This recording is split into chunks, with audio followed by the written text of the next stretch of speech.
Okay, we have our first question from Sarah. She asks, I'm getting married in 5 weeks, and I was wondering if there is a fast-growing wildflower that I can plant a ton of now and harvest for wedding flowers. Any ideas? Erin, would you like to start with that question? Sure. You can try any of our annual wildflower seeds. Some of the really quick bloomers would be cornflower or red poppy.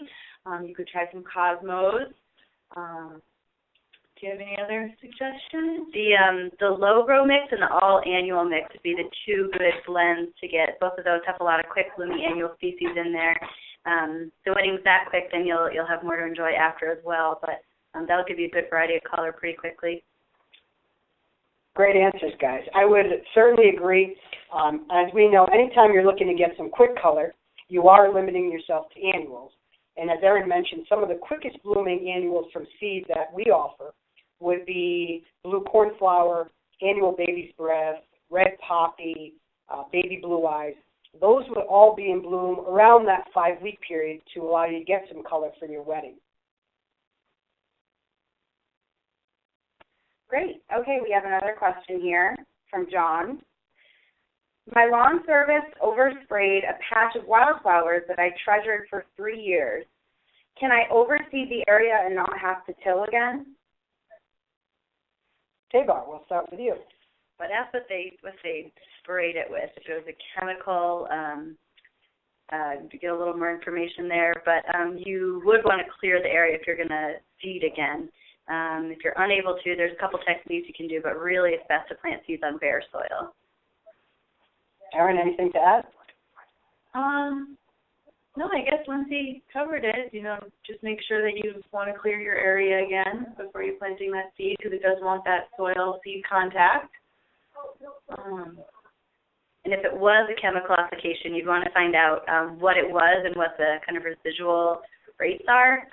Generally, with a lot of chemicals, you want to wait about 2 to 3 weeks after those are applied before you put new seeds down because it can interfere with their growth.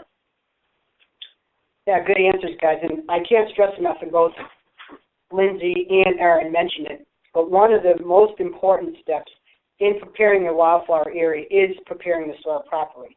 And as unfortunately this customer had someone come in and spray something, and again, we're not quite sure what it was, but if you are going to try to reestablish those wildflowers in there, it is important to go through that and spend a little more time during the preparation process. Because unfortunately, I think a lot of people don't spend enough time there and end up with subpar results with the wildflower planting. So it is important to take a little extra time for that preparation method because you will be rewarded both in the short term and the long term with the success of your plant.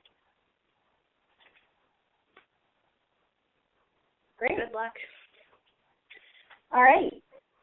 We have a question here from Suzanne. She says, I purchased a Sylvie from you a few seasons ago. They are beautiful and lush.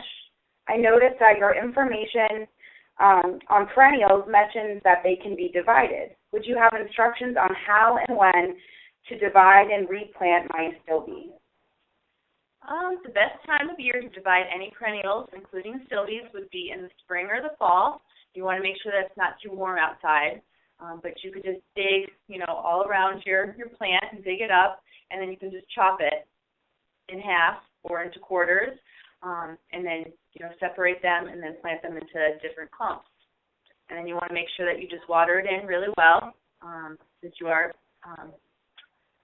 dealing with the root structure, and you should be good.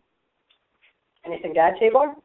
I would say don't be alarmed if at first they look like they're not taking well. They may go through a little bit of a shock because that is kind of it can be a little disruptive to their life cycle. But they're pretty hardy. They'll rebound. If you give them a couple weeks, 3 to 5 weeks, you're going to be impressed how well they've reacclimated and started to spread and expand in that new home. That's a great point, Tabor. And I think we get a lot of people for that instance when they do try to divide plants and they start panicking after they've done the transplanting, and the plant tends to wither right after they put it in the ground. And it will take maybe a week or two for it to be acclimated, and especially as long as it's gotten some water to it. But remember, Sylvies, they're perennials, and like a lot of perennials are extremely, extremely hardy, and they can take a lot of extreme conditions, long periods without water, etc. So be patient with them, and if you are, usually you'll be rewarded with some nice, with some nice hardy perennials down the road. And it's not as hard as people realize dividing their perennials. It's a great way to, spread them out, or whatever the case might be. Just remember, perennials are hardy, and it's a little extra work with the dividing can go a long way with the success.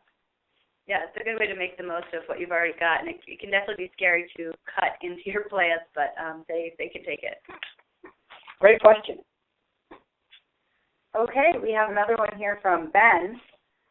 He says, I planted vegetable seeds indoors a few weeks ago. I used your starter kit greenhouse for my indoor seeds. My question is, how long do I wait before transplanting them outside? They have all started to sprout, and some are a couple of inches in length. Thank you. Taylor, you want to start with that? You want to make sure you're past your last frost date, which I would say for most of the country you should be. If they're a couple inches tall, you can start moving them outside. You do want to transition them or harden them off so that you don't just plop them right outside in the sun. Even if you've had them in a sunny window, it is different sunlight conditions, and that can burn or shock them. So you want to transition them outside a couple hours a day and then kind of build it up before you throw them in the ground. Anything to add, Erin? And they should be in the pots already, the peat pots. Yep. So you should just be able to plant those directly into the ground. You don't have to mess up the roots or deal with the roots at all. You can just plant them right into your vegetable garden. And yeah. Pay attention to your spacing. I know they're little and it looks like you can cram a whole lot in there, but from personal experience, they're a lot bigger than you think they are. You got to make sure you give them enough space to really put out the root system, or they won't be able to produce the amount of vegetables and fruit that you're looking for. That's a great point, Lindsay, to bring up. I think two great points you brought up. The hardening process, which is important, again, is gradually bringing your little seedlings out and giving them, an hour or two of sun and then bringing them back in, which, again, acclimates them to the growing conditions that you're going to put them out into. And, again, the spacing issue, I think, is great. A lot of times I think people get frustrated when they put their veggies out and they look at it and it looks very empty. Well, be patient, because in a few months, as it fills in, you need that space, because if not, it'll affect the amount of yield that the vegetables or the fruits are going to produce. So spacing is important. Don't be worried about it looking bare, because in a couple of months, as all those plants and the tomatoes and the cukes mature, they'll fill in, and you'll need that space down the road. Yeah, and with overcrowding too, that's a really easy way to set up a situation where you can have kind of disease or pests come in. Particularly like up here, we get a lot of the blight, late season blight. If your plants are really crowded, that can cause it, and powdery mildew too. Then, again, personal experience. And it makes it harder to harvest too. Yeah, great. Harder to get in there. Yeah, great question. Okay, so a few people have just joined. Do you want to introduce yourselves again? And sure. Again, thanks for joining us for the second ever American Meadows webinar. Tonight we've been doing a kind of an open panel questions and answers, where you can send us either using the chat function or the question and answer function on your computer. Send us your gardening questions. And myself, I am Mike Lazat. I have Tabar Gifford, also known as Lindsay, to my left, and Erin Morissette here to my right. All three of us are master gardeners, and we're here answering all your gardening questions this evening. So don't be shy. Send us your questions, and we will do the best to answer them. And want to thank everyone again for joining. okay, so here's a question from Mary. She says, I have a large iris bed, and they have all bloomed and are now dying down. I'm not sure why, maybe too much water. Do you know why this could happen? And do I cut them down now or wait until later on in the fall? Erin.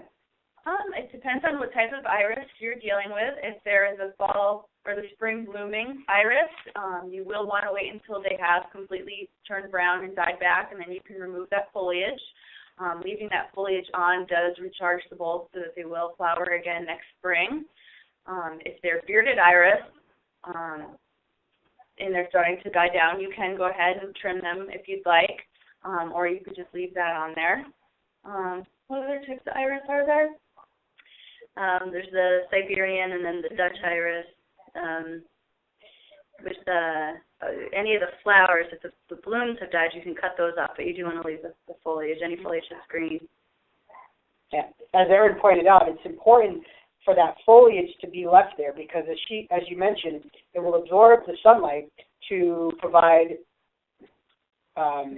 nutrients to that bulb underneath the ground, which it needs to allow it to store for the winter and then to come back again and flower. So it is important. You might deadhead that plant. You might even cut the stalk, but you don't want to remove that green foliage. That's very important for a lot of bulbs, not only the bearded iris or different types of irises. I think a lot of people, after that flower phase, they want to cut the whole thing back. And remember, if you want it to come back healthy the following year, you want to make sure you leave that foliage, which absorbs that sunlight, feeds that bulb, enables it to store it through the winter, and come back again nice and hardy for the next. Yeah, we get a lot of questions like that this time of year. People asking about their daffodils, for example, that grew great and bloomed great last year, and they're growing this year, but they're not seeing many blooms, and that's one of the most common causes for that. It didn't get enough nutrients last season to really restore itself for this next year. Yeah, I just cut mine. We're here in Vermont, and I just cut mine back last weekend. So I let them. They have been gone for literally a couple of months, and I cut all mine down just last weekend. I left the greens out there as long as possible. They started turning yellow and brown. They were basically falling off, so it didn't take much to snip them. But I left them there for a couple extra months after the flowers have faded, just for those greens to feed that bulb to store for this coming winter period for next year. So, great question. Okay, the next question comes from Joanna. She says, I am new to gardening and would like to know if I can plant tulips and calla lilies in the same bed. If so, do I have to dig either one up for the winter, or when do they go dormant? Great question. Ava? Good question. You can certainly plant them in the same spot, but depending where you're located, they do have different life cycles. Calla lilies are warm tropical bulbs, so they can't withstand cold winters, whereas tulips actually need a cold winter for them to be able to kind of reset for the next season. They have different planting seasons as well, so you can certainly do it, but you'll want to know what your hardiness zone is and what the kind of hardiness recommendations for the bulbs are. Calla lilies, you're going to want to bring indoors. If you're really zones 8 and above, 8 through 10, they can stay in the ground. Otherwise, you really need to lift them out of the ground, or when the freeze comes, that will kill them. Okay. Anything to add, Erin? I don't think so. I think that was pretty good. Yeah, I think, Lindsay brought up a couple of good points there. Number one, identifying what your hardiness zone is. And number two, identifying and have a good understanding of the type of bulbs that you're looking to plant and mix together. As Tabar pointed out, and this customer was a great question where they had the calla lily bulb, and as Tabar mentioned, that's what we would call a tender annual bulb, so it's very susceptible to cold weather, doesn't like to be left in the ground, would have to be lifted if you live in an area where the ground freezes, versus a hardy bulb, which a tulip would be considered. And that bulb, if you live in an area where the ground freezes, it can be left in the ground, and hopefully will come back year after year depending on the variety. So it's always important, number one, to identify what hardiness zone you have, and then number two, what type of bulbs you're looking to plant as far as are they a hardy bulb, which might come back year after year, or a tender bulb, which might not survive if you live in an area where the ground freezes. So great points, Tabar, great question.